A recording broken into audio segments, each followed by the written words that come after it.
Hello बच्चों, problem says the given circuit has two ideal diodes connected as shown in the figure below. The current flowing through the resistance R1 will be, हमें R1 से पास होने वाली current बताना है कितनी है। सो देखिए, हमें जो ये डायोड गिवन है, ये पहले डायोड चेक करना पड़ेगा फॉरवर्ड बायस में है या रिवर्स बायस में है। तो फॉरवर्ड बायस की कंडीशन में लिख दे रहा हूँ आपको। फॉरवर्ड बायस के लिए कंडीशन क्या होती है आपकी? कंडीशन होती है जो आपका P, जैसे ये P टर्मिनल होता है, ये N टर्मिनल होता है डायोड का, ये P होता है, ये N होता है। तो P टर्मिनल आपका हायर पोटेंशियल पर होना चाहिए। P terminal will be at higher potential. P terminal कहाँ पर होना चाहिए? हायर पोटेंशियल पर। सो हायर पोटेंशियल पे कैसे रहेगा? देखिए, जो आपका P है, देख लीजिए यहाँ से बैटरी, जैसे ये B बैटरी है, इसका हायर पोटेंशियल कौन सा है? ये वाला है। लोअर पोटेंशियल ये है। देखिए, ये यहाँ से करंट ऐसे आएगी, हायर पोटेंशियल है ये देखिए N यहाँ पर जुड़ा है। तो अगर ये जस्ट इसका अपोजिट है, नहीं है ये, तो ये क्या हो जाएगा हमारा? रिवर्स्ड बायस में हो जाएगा। और ये देखिए P से हायर पोटेंशियल से कनेक्टेड है, तो ये फॉरवर्ड बायस हो जाएगा। कैपिटल F से हम डिनोट कर देते हैं।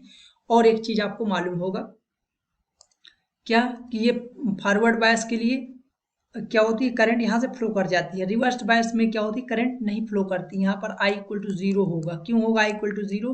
क्योंकि ये जो हमारा रजिस्टर है, रिवर्स बायस में इनफाइनाइट रेजिस्टेंस ऑफर करता है, इसलिए यहाँ पर कोई भी करंट नहीं आती है, कोई भी करंट फ्लो नहीं करती है।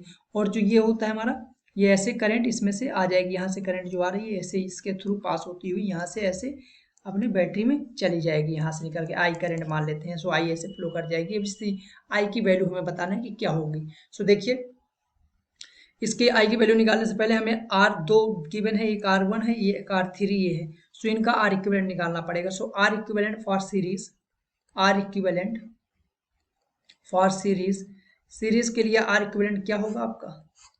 आर इक्विवेलेंट फॉर सीरीज होता है R equivalent equal to R1 plus R2 plus dash dash जितने रजिस्टर हो। तो हमारे पास दो है, तो दो के लिए यही लिख लेते हैं। ये पहला कितना है? R1 2 plus R2।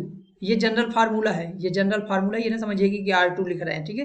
ये जनरल फार्मूला है आपका, जो हम लोग यूज करते हैं, जनरल है। सो ये R3 कितना है आपका? 2।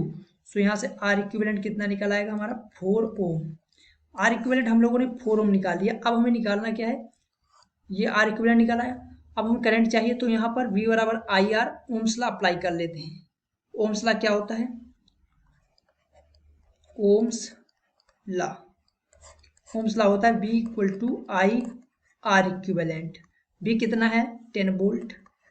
I कितना है? फाइंड आउट करना है। R इक्विवेलेंट कितना है? 4। सो I क्या आ जाएगा यहाँ से? 10/4 इक्वल टू 2.05। ये कितना आ जाएगा?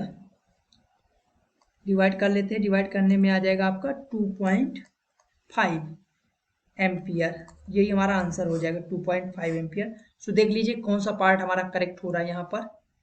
Correct part 2.5 ampere, C part is the correct answer.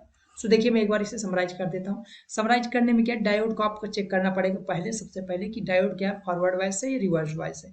अगर आपको पता चल गया कि फॉरवर्ड वाइज है तो उससे करंट पास हो जाएगी, तो करंट उसी से पास कर देंगे। रिवर्स वाइज से इनफाइनाइट रेजिस्टेंस ऑफर करता है, जिससे करंट पास नहीं होगी। सो हमने यही अप्लाई किया, और करंट हमने ऐसे अप्लाई देख लिया कि हमारी करंट इस वाले बड़े लूप में फ्लो करेगी। और यहाँ से हम लोगों ने आर इक्विवेलेंट सीरीज का फार्मूला लगा के आर इक्विवेलेंट निकाल लिया, और ओम्स लॉ अप्लाई करके हम लोगों ने V बराबर IR करंट की वैल्यू निकाल ली। So hope you understood it well. All the best.